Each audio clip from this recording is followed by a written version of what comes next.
కూడా లేవు పిల్లలకి అసలు పాత్రలు కూడా 8 రోజులు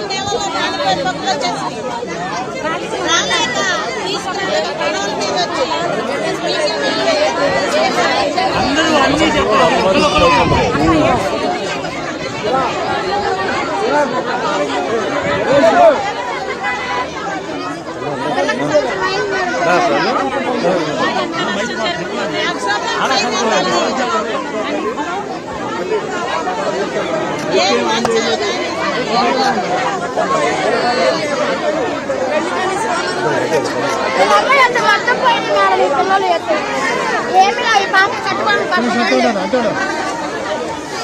కొంచెం కెమెరా కొంచెం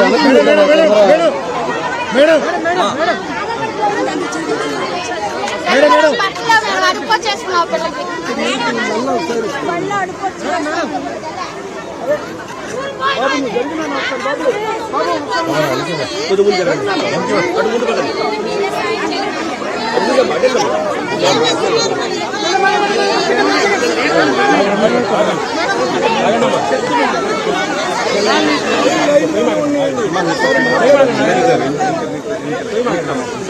లైన్ లో ఉండండమ్మా, వస్తాయి అందరికి ఇస్తారు. లైన్ లో ఉండండి.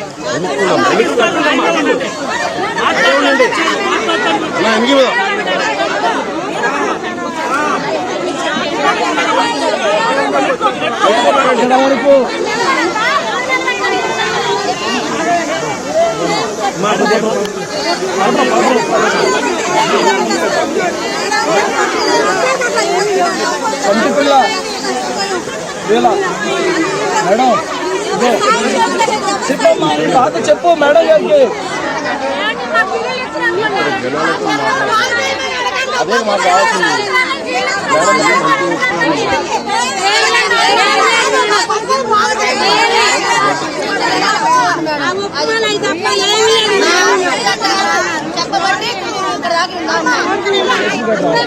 ఏమైందంటే రేషన్ కార్డు ఉంటేనే చంద్రబాబు నాయుడు గారు ఇచ్చే బియ్యం ఇస్తారు. చాలా మంది ఈ ఏరియాలో చాలా మంది ఉన్నారు. ఇంకొక ప్లేస్ ఏంటంటే ఇదంతా రైల్వే ప్రాంతం. ఈ ప్రాంతంలో ఉన్న వాళ్ళకి చాలా ఈ ప్రాంతంలో ఉన్న వాళ్ళకి ఏం అందట్లేదు. అంటే ఎవరికి చెప్పినా సరే ఉపయోగం లేదు. వచ్చినప్పుడు కూడా ఇదే మాట చెప్పారు, వెళ్ళిపోయారు. ఆయన వచ్చినప్పుడు మళ్ళీ వెంటనే చంద్రబాబు నాయుడు గారు వచ్చారు, వెళ్ళిపోయారు. ఇదే జరుగుతుంది. కానీ పైసా అనౌన్స్మెంట్ రాలేదు. ఇప్పుడు ఇది జరుగుతుంది మేడం. ఒక్కొక్కరి ఇంట్లో అంటే ఇక్కడ ఉన్న వాళ్ళందరూ పేదవాళ్ళే మేడం. వాళ్ళ దగ్గర ఉంటే మా అయితే ఫ్రిడ్జ్, పరుపులు, తర్వాత ఏమో లోపల ఉన్న బియ్యము, సరుకులు. మీరు శానిటేషన్ వెళ్తున్న ట్రాక్టర్లు చూస్తే మీకు విషయం అర్థమవుతుంది. ఎంత వెళ్ళిపోయినాయో ఎంత పోయినాయో ఎవ్వరికి చెప్పుకోవాలో తెలియక అందరూ ఏడుస్తారు. మీలాంటి వాళ్ళు వచ్చిన ఆడుతున్నప్పుడు అందరూ బయటకు రావడం, రాత్రిపాటు ఇంటికి వెళ్ళి ఆ ముక్కు పోయిన దాంట్లో మేడం ఇంటికి 1,00,000 రూపాయలు ఇప్పించండి మేడం. ఒక్కసారి అందరూ బాగుపడతారు, చెప్పుకుంటారు.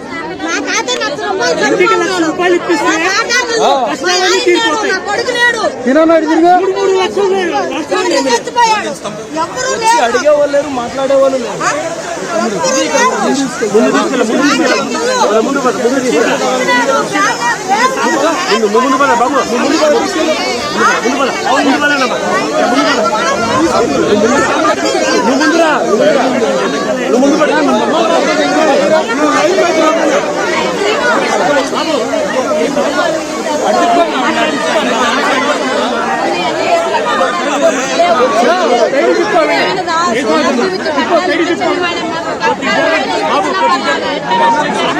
దాదాపు ఈఎంఐ మీద కొనుక్కున్నాయి, సొంత డబ్బులతో కొనుక్కున్నాయి కాదు, కూలి పనులు చేసుకొని ఈఎంఐలతో కొనుక్కున్న డబ్బులే. ఆ వస్తువులు ఎవరిని అడగాలి? ఎవరు ఇప్పుడు మేము వెళ్ళేది ఎవరితో మాట్లాడాలి? మీలాంటి వాళ్ళు ఏదైనా దళం ఇప్పితే మాలాంటి వాళ్ళకి ఏమైనా సహాయపడతాం. మాట్లాడాలి.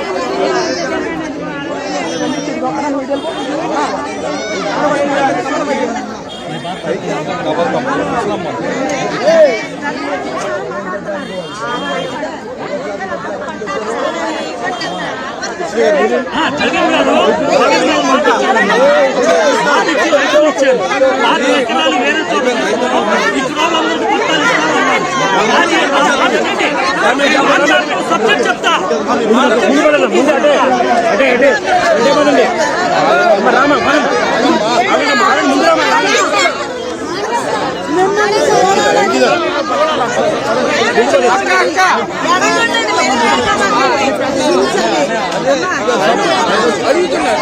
కొంచెం సపోర్ట్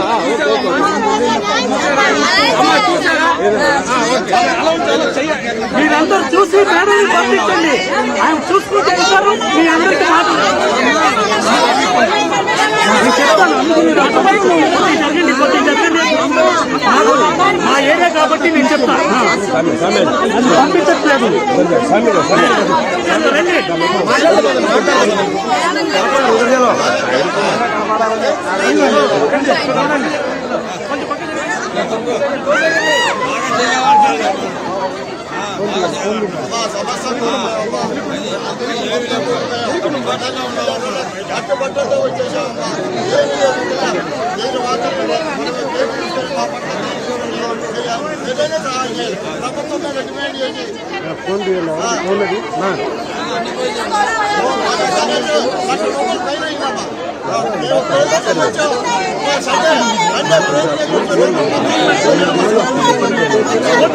కొద్దిగా జరగండి. మేడం గారు వస్తున్నారు. కొద్దిగా జరగండి.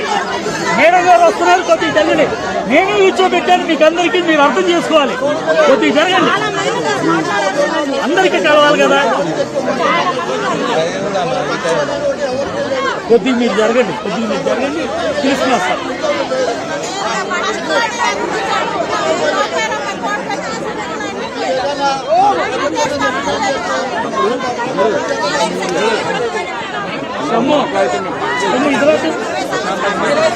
ఆమెను కొద్దిగా పంపించండి.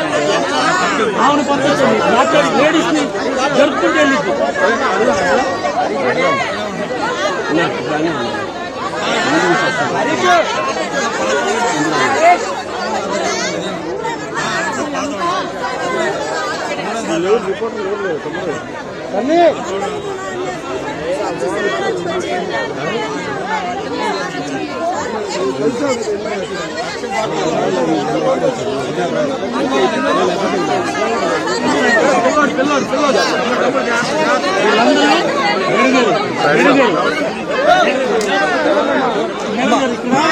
మూడు గంటల నుంచి నిలబడి ఉన్నారు. కొద్దిగా అందరినీ చూసినట్టుంటుంది.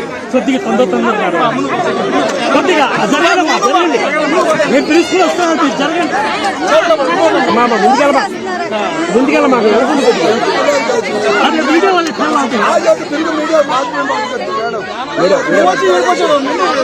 జరగండి. కొద్దిగా జరగండి. మీడియా వాళ్ళు కొద్దిగా వెనకాలకి వెళ్ళండి దయచేసి.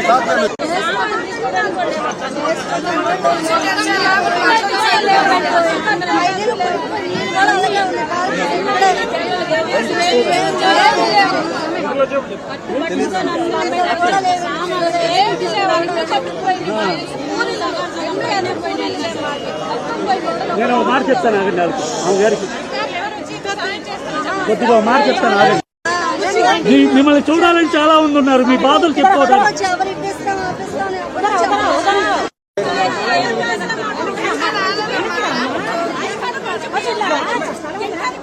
కొద్దిగా జరగండి.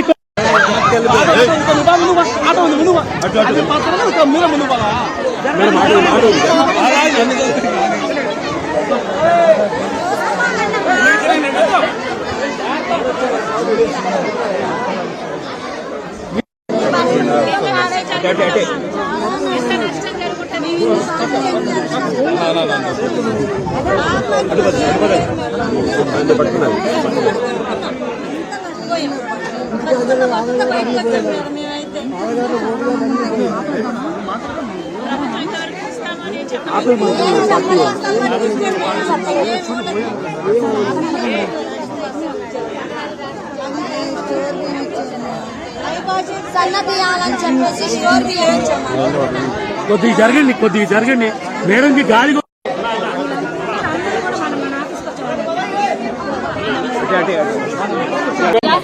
Madam, you come. There has been a huge loss of life, assets. You know, Vijayawada is facing one of the rarest calamities, and yet we do not see the central government helping us in any way. Already 50 lives are lost. At least 7 lakhs of the Vijayawada population is affected directly by these floods, and yet nothing is being done by the central government for Andhra Pradesh. Vijayawada is one of the most important cities of Andhra Pradesh. The Chief Minister, Ms. Chandrababu Naidu, has come to an initial conclusion that almost 6,800 crores of rupees Andhra Pradesh has incurred losses, and yet the central government has not announced anything to help Andhra Pradesh.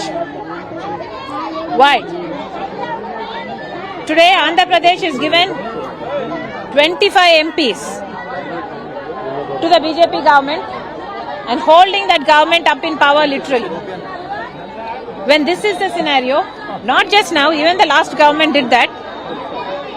Since 10 years, Andhra Pradesh is extending support to the BJP party. The parties here in power and in opposition have in fact supported BJP party.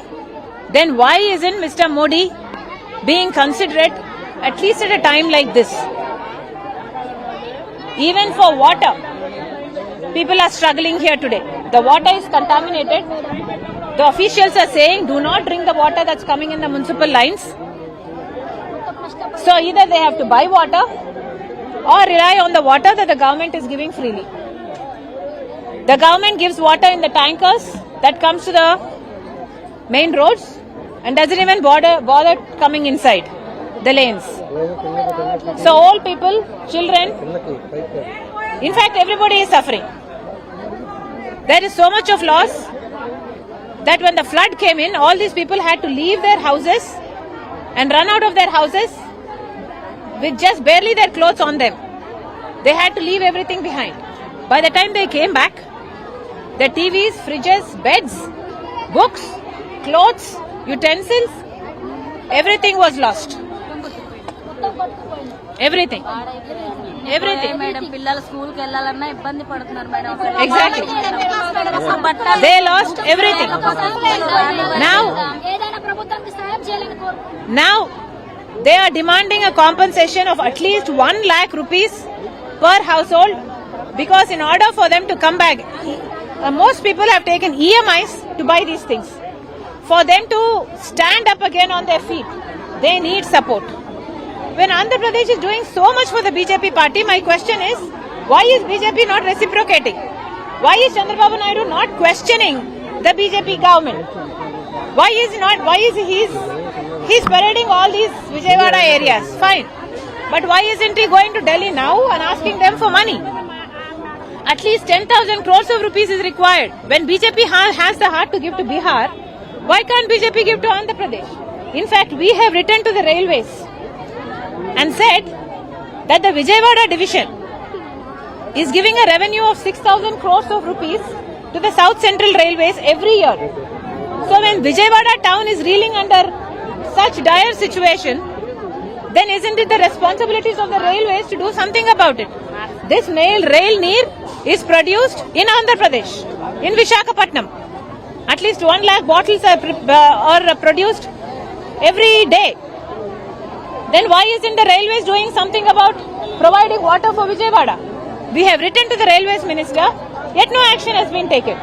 In fact, BJP doesn't care about what's happening to Andhra Pradesh. This rail neer, at least water bottles. Even this much BJP is not able to do. What else will they do? Will they give us compensation? Will they give us the special status? Will they give us Polavaram? People have to think about their support to BJP. Chandrababu Naidu has to think about his support to BJP. Once again, we are demanding BJP party and the Telugu Desam party that is in power in Andhra Pradesh to pay compensation to these people, at least 1 lakh per household, if not more. And as an immediate relief, at least send 10,000 or 15,000 to each household that is being affected, because there is more than 50,000 households that are affected. Madam, you're saying Mr. Naidu has not been doing enough for the people. You say there's more that needs to be done. Exactly. No matter how much is being done, it is not enough. Mr. Naidu, I don't know if it's public stunts or if it's just gathering mileage. Mr. Naidu is parading the lanes, but the help is not reaching the ground. These people are reeling under poverty. These people really need some help. The central government has to help. The state government, as an immediate relief, at least has to give 10,000 rupees, 15,000 rupees to each household. Madam, Mr. Naidu is saying that the Budameru breach that took place, what had caused all of these incidents, that was previously done by fault of the YSRCP government. The Congress here is also alleging that BJP has not been helping the state at the time of crisis. What do you have to say? This man-made disaster is what Mr. Naidu calls it. See, the whole problem about Budameru is that in the first place, more than expected water came. At least 40,000 cusecs of water came. Budameru cannot handle that kind of water. But even if that kind of water came, I should remind you at this point that when Mr. Rajshekhar Reddy was the Chief Minister, this kind of incident did take place. But then Mr. Rajshekhar Reddy went ahead and cleared the area that Budameru needs to flow down. Budameru goes to Kolleru. So Mr. Rajshekhar Reddy took up an operation called the Operation Kolleru, and he cleared the encroachments so Budameru can flow freely. And then Mr. Rajshekhar Reddy also repaired the breaches in Budameru, and he also planned to do the Budameru diversion scheme, so Budameru will not come into the city of Vijayawada at all. But after him, the governments neglected them. Mr. Chandrababu Naidu, I believe, called for contracts to do the Budameru repairs, and Mr. Jagan Mohan Reddy came and signed them off. He said we don't need them. But whatever, this mudslinging is not the right thing to do. Mr. Chandrababu Naidu or Mr. Jagan Mohan Reddy did not do anything while Kolleru was being encroached. While this Budameru en route to Kolleru was being encroached, 90% is encroached. That's why the water is not able to flow. While these people were in power, Naidu was in power the first 5 years, then Jagan Mohan Reddy was in power next 5 years, now Chandrababu Naidu again is in power for this term. But nobody did anything. Because of these encroachments, only Budameru overflowed today. You're calling for encroachments to be removed. Exactly. Something like Hydra has to be taken up, maybe Vidra. Okay. Thank you. Madam, ఒక్క నిమిషం పిల్లలతో మాట్లాడదా ఒక్క నిమిషం ఆగండి కొంచెం సరి